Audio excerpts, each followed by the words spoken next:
It was a meat market that served downtown in the late 19th and early 20th century. To the left of that building, those two structures originally were one building, the Patterson Building. The Patterson Building was constructed in 1902. It was a large retail center which accommodated a series of furniture shops and other professional businesses. The fifth building, just to the south of the two of the buildings, at 109 South Mesa Street, was constructed in 1900. It's gone. It was erased in the last 5 days. That building was home to a Chinese restaurant that served the Chinese community that used to live downtown here. It was part of the collective memory of our ethnic Chinese community. It's gone. Then it became a grocery store. Then it became the headquarters of the Salvation Army. In 1925, that building was the headquarters of the El Paso Post, one of the two major newspapers in downtown El Paso for decades. Machinery was there, offices were there. That's gone as well. All of that is going to be replaced by a large empty lot. And not just any large empty lot. We're talking about an empty lot in front of two national historic landmarks. The Richard Cable's Building, 1909. First poured concrete building in downtown El Paso. National Registered Landmark. Across the street from that, the Popular Department Store, 1918. National Registered Landmark. Both of these buildings were constructed by the greatest architect in the 20th century in West Texas and the surrounding region. That architect was Henry C. Trost, who built 38 buildings in downtown El Paso. 26 of them are standing. 2 years ago, 28 of them were standing.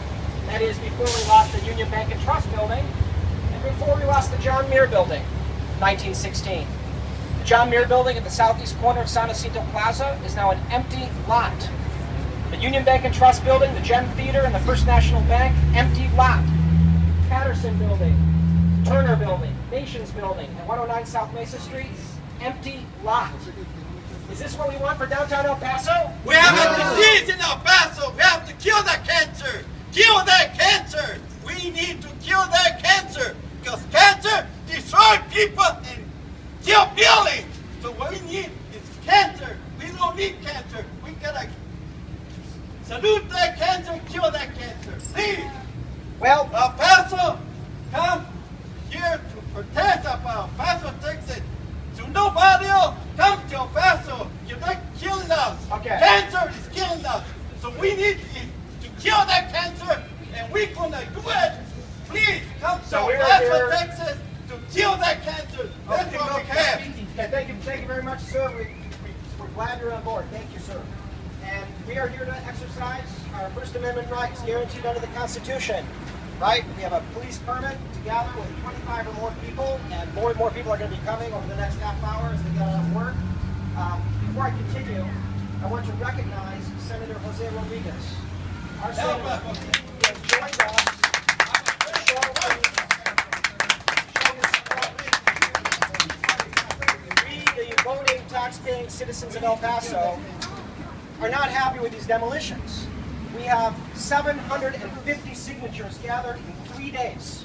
750 signatures gathered in 3 days in favor of halting this demolition, in favor of preserving the exterior facades until a plan can be formulated and implemented that will guarantee their survival for posterity. We have very little hope here. It's a long shot, but that would be ideal, would it not? Now, we are hoping to develop San Antonio Avenue into a heritage tourism corridor, along with Texas Avenue and along with El Paso Street.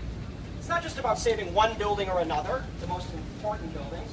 It's about saving entire sections of historical architecture, like the Gas Lamp District in San Diego, like Santa Fe, New Mexico, like Mesa, like San Antonio.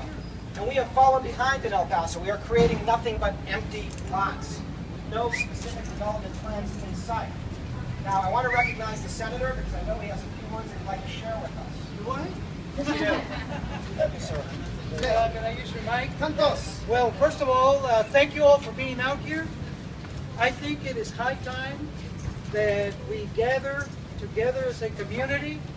Those of us who are interested in preserving our heritage, our culture, our history, have an obligation as citizens to speak up and to stand together with people like Max, Grossman, the Trost Society, all of us who are interested in preserving our historical treasures here that are the buildings that we see before us. We've had too many of them torn down, as you all know. They're in the process of tearing down others. Now the question is, what can we do about it?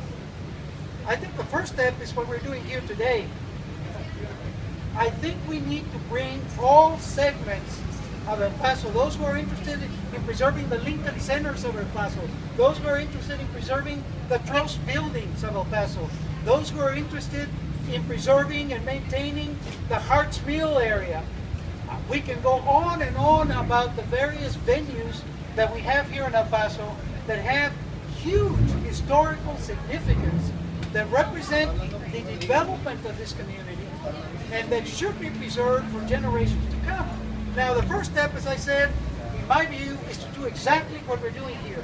To start as a community coming together, all of us, perhaps with different interests, working to preserve these buildings. Secondly, how do we do that?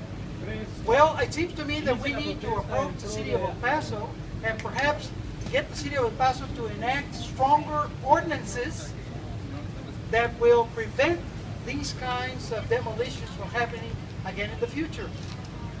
And then there's some other steps that we ought to be taking. We ought to be working together to get these historical designations for as many of our buildings as we can, so that through that process help preserve them as well. So I just wanted to come here to show my support, as Professor Grossman pointed out. And